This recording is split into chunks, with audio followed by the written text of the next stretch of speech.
નાંદોદના ધારાસભ્ય ડોક્ટર દર્શનાબેન દેશમુખની અધ્યક્ષતામાં તેમજ રાજપીપળા નગરપાલિકા પ્રમુખ ધર્મિષ્ઠાબેન પટેલ અને જિલ્લા કલેક્ટર શ્વેતા તેવતિયાની વિશેષ ઉપસ્થિતિમાં સરદાર ટાઉન હોલ રાજપીપળાના પટાંગણમાં પધારેલી વિકસિત ભારત સંકલ્પ યાત્રાનું શહેરીજનોએ સ્વાગત કર્યું હતું।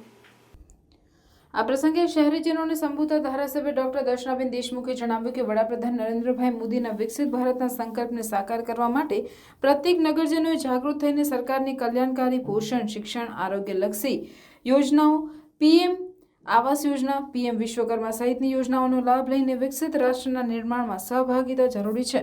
આ પ્રસંગે સરકારની અનેકવિધ કલ્યાણકારી યોજનાઓની માહિતી સભર ટૂંકી ફિલ્મ નિહાળી હતી। સાથોસાથ વડાપ્રધાનના સંબોધનને નિહાળીને વિકસિત ભારતના નિર્માણ માટે સામૂહિક પ્રતિજ્ઞા લીધી હતી।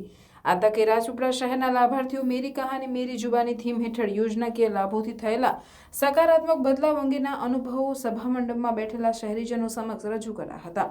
આ તકે શહેરી યોજનાઓ અંગેના પેમ્પલેટ્સનું વિતરણ કરીને શહેરીજનોને માહિતગાર કરાયા હતા। જ્યારે લાભાર્થી સચિનભાઈ ધોબીએ મેરી કહાની મેરી જુબાની કાર્યક્રમ હેઠળ પીએમ આવાસ યોજનાનો લાભ મળ્યા બદલ સરકારનો આભાર વ્યક્ત કરતા જણાવ્યું હતું કે આજે હું ગર્વથી મારા પાકા મકાનમાં રહું છું। આરસીસી વાળા પાકા મકાનમાં આજે હું અને મારું પરિવાર સુરક્ષિત છે।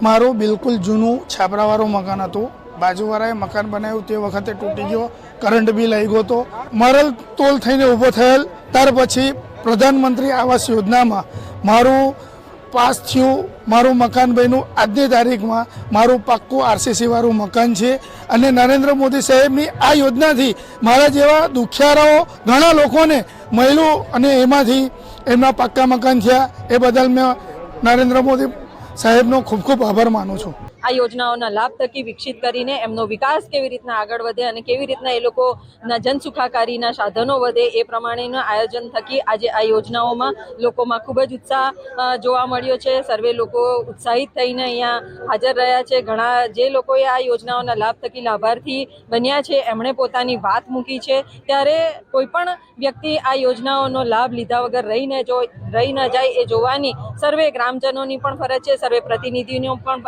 ફરજ છે। ત્યારે મારી સાથે નગરપાલિકાના પ્રમુખ ધર્મિષ્ઠાબેન પટેલ અને સાથે જિલ્લાનું વહીવટી તંત્રમાં કલેક્ટર શ્રી અને ડીડીઓ શ્રી પણ હાજર રહ્યા છે। ત્યારે આ સર્વે યોજનાઓ થકી લોકોની સુખાકારી માટે અમે સૌ સાથે મળીને આ યોજનાઓ સર્વે લોકો સુધી પહોંચે એ માટેનો અભિગમ જે છે એમાં અમે સૌ સાથે રહીને સહભાગી થઈશું અને ભારતને વિકસિત ભારત બનાવવામાં અમારો પણ અમે સહયોગ નોંધાવતા રહીશું અને આદરણીય વડાપ્રધાન નરેન્દ્રભાઈ મોદીનો જે સંકલ્પ છે એ સંકલ્પ વિકસિત ભારત બનશે એમાં કોઈ શંકાને સ્થાન નથી।